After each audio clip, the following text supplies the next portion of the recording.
Salam sejahtera Malaysia, denyut nadi suara rakyat bergema di channel ini. Terima kasih kerana bersama-sama dalam channel ini untuk mendapatkan berita-berita dan ulasan-ulasan terbaik untuk seluruh rakyat Malaysia. Bagi anda yang pertama kali bersama-sama dalam channel ini, sila tekan butang subscribe, like dan share. Malaysia kita punya, cintai Malaysiaku, kita jaga kita. Sekali lagi, bagi anda yang pertama kali, sila tekan butang subscribe, like dan share. Kita mulakan berita menarik hari ini. Salam sejahtera Malaysia, denyut nadi suara rakyat bergema di channel ini. Terbaru, Wan Saiful terima notis SPRM. Timbalan speaker menasihatkan untuk membuat laporan polis. Ahli Parlimen Tasik Glogor, Datuk Wan Saiful Wan Jan hari ini memberitahu Dewan Rakyat bahawa beliau telah diberikan notis oleh Suruhanjaya Pencegahan Rasuah Malaysia SPRM untuk merakam percakapannya. Ia berhubung kenyataan yang telah dibuat oleh beliau yang juga adalah Ahli Majlis Pimpinan Tertinggi MPT Bersatu ketika menyertai perbahasan tidak diraja di Dewan Rakyat pada 28 Februari lalu. Wan Saiful didakwa telah mengeluarkan kenyataan yang berbau sangkaan jahat terhadap Perdana Menteri Datuk Seri Anwar Ibrahim sehingga menjatuhkan kekecohan di Dewan Rakyat. Berikutan itu, Wan Saiful diarahkan yang di-Pertua Dewan Rakyat Tan Sri Johari Abdul untuk memohon maaf dan menarik balik kenyataan itu. Wan Saiful berkata notis itu mengganggunya sehingga memberi tekanan yang tidak wajar kepada beliau sebagai ahli parlimen. Beliau menyifatkan notis itu sebagai tidak adil termasuk berbahaya kerana boleh mengancam imuniti ahli parlimen daripada pendakwaan dan keistimewaan ketika berucap atau berbahas dalam sidang Dewan Rakyat. Katanya beliau sudah membuat permohonan maaf dan menarik balik kenyataan. Jadi, keputusan speaker telah dibuat dalam hal ini. Bagi saya rasa bagi semua ahli dewan itu telah ditutup dan selesai. Bagaimana saya terus-menerus dapat kacau ganggu daripada pihak berkuasa terutamanya SPRM. Saya baru dapat satu notis untuk dirakam percakapan saya mengenai apa yang saya sebut dalam Dewan yang mulia ini, katanya. Tambahnya lagi, saya berpandangan bahawa apa yang saya sebut telah diselesaikan oleh speaker. Tidak ada sesiapa yang boleh mengganggu imuniti yang disebut dalam Seksyen 7 Akta 347. Pada masa sama, tidak wajar untuk menghina keputusan speaker dan keputusan diambil dalam Dewan dalam perkara yang telah selesai, katanya.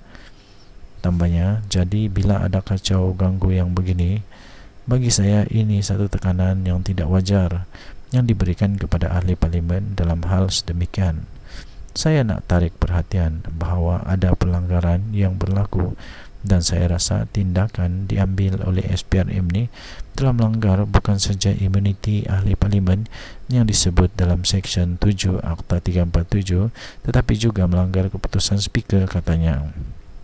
Tambahnya, saya nak timbulkan ini untuk perhatian sebab saya rasa ini, katanya, saya rasa ini satu benda yang tidak adil dilakukan dan berbahaya bagi imuniti kita sebagai ahli parlimen, katanya. Sebagai respon terhadap isu yang dibangkitkan itu, timbalan yang di-Pertua Dewan Rakyat Datuk Ramli Muhammad Nur berkata mengikut peraturan mesyuarat 43 apa-apa keputusan speaker adalah muktamad. Ramli berpandangan mengikut perkara 63 Perlembagaan Persekutuan yang merujuk keistimewaan parlimen, apa yang diperkatakan dalam Dewan Rakyat tidak tertakluk kepada undang-undang sivil melainkan jika diulang di luar parlimen. Justru, beliau berpendapat tindakan SPRM itu adalah untuk menjalankan siasatan terhadap isu yang ditimbulkan sambil menasihatkan Wan Saiful untuk membuat laporan polis. Katanya, jadi apa-apa yang dilaksanakan oleh SPRM ini pada pandangan saya adalah proses penyiasatan yang boleh memutuskan apa-apa sekalipun mengikut perkara 145 Perlembagaan Persekutuan adalah kuasa AG Peguam Negara, katanya. Tambahnya, saya rasa YB keluar dari Dewan ni, buatlah satu laporan polis supaya siasatan juga boleh dijalankan atas kuasa-kuasa dijalankan oleh SPRM, dan pemutusnya adalah mengikut perkara 145 iaitu peguam negara, katanya dalam kenyataan itu. Dan tadi Suara Rakyat bergema di channel ini. Jangan lupa tekan butang subscribe, like dan share. Bye-bye.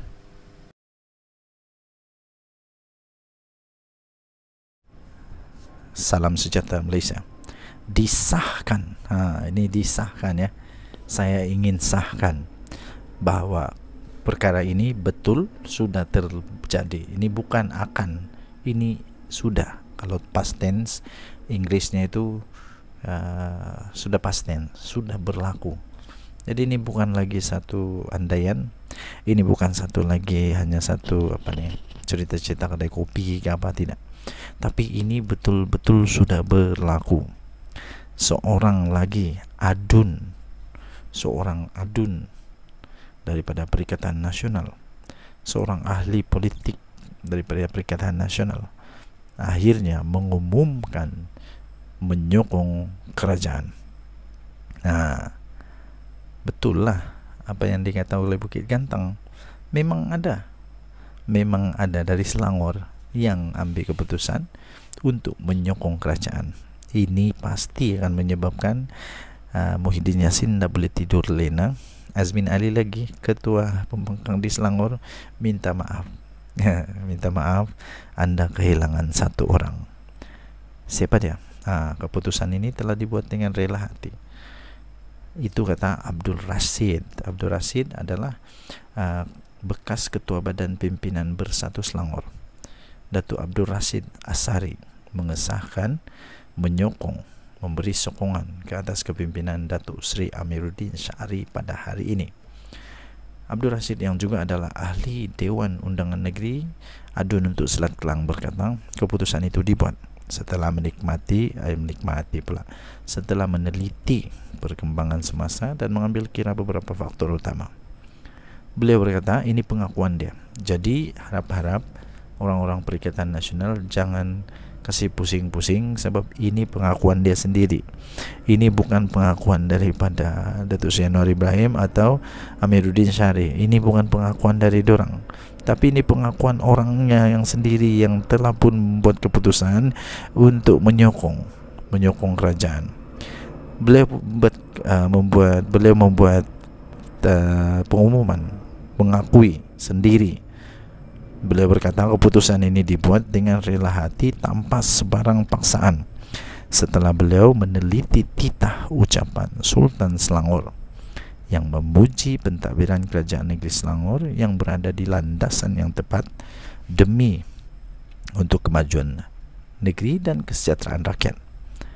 Beliau juga mengakui langkah ini juga adalah akibat daripada beberapa siri tindakan Perikatan Nasional sendiri, terutamanya daripada Perikatan Nasional Negeri Selangor, yang dilihat tidak berbuat apa-apa, malah berdiam diri terhadap apa yang telah berlaku, terhadap tumahan-tumahan yang telah dilontarkan oleh orang-orang besar daripada Perikatan Nasional kepada siapa? Raja-raja Melayu. Mereka tidak ada pendirian yang betul-betul yang sepatutnya mereka tidak setuju. Sepatutnya mereka sentiasa berada di belakang Duli Yang Maha Mulia Sultan, Raja-Raja Melayu. Sebab itu adalah antara perjuangan untuk Perikatan Nasional. Parti-parti di dalam Perikatan Nasional, PAS, Bersatu, ini dua parti yang paling besar, paling berkuasa di sana, sepatutnya betul-betul menghargai, menghormati, menjunjung titah kedaulatan Raja-Raja Melayu, bukan berdiam diri. Inilah yang berlaku. Jadi disahkan, keputusan ini dibuat dengan rela hati dan bukan ada apa-apa unsur-unsur rasuah atau sebagainya. Jadi harap-harap jangan ada lagi macam Wan Saiful Wanjan yang akhirnya minta maaf. akhirnya mohon maaf.